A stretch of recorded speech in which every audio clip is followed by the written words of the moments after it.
Umnumzana Schalk Human obambele njengentloko yecandelo elijongene neenkampani ezinikezela ngeenkonzo kwaSAA Technical uxelele ikomishoni kajaji Zondo ukuba ibhodi yale nkampani yaarhoxisa iTender yokunikezelwa ngezixhobo kwiSAA Technical amatyeli aliqela ngezizathu ezohlukeneyo, nto leyo yaakhokelela ekubeni ikhutshwe izihlandlo ezintlanu intengiso yale tender.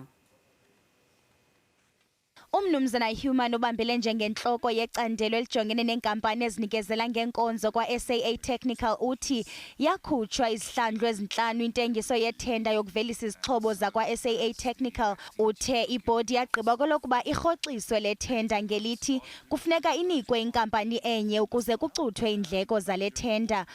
Umnumzana Human uqhube wathi le tenda yamiswa kwakhona ibhodi isithuba senyanga ezintathu ngelithi ifuna ukwakha ubudlelwane nenkampani AAR.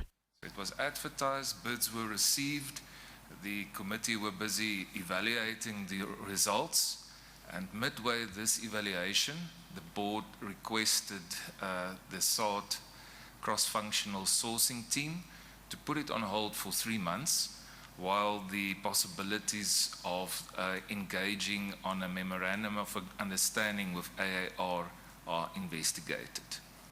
Human uthi ayonto ivumelekileyo into yokuba kubekho ubudlelwane phakathi kweenkampani xa ingekaqosheliswa inkqubo yokunikezelwa ngethenda.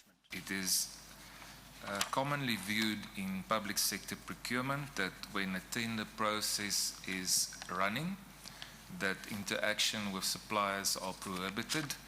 And it's explicitly stated like that in the supply chain policy of SAA and SAAT.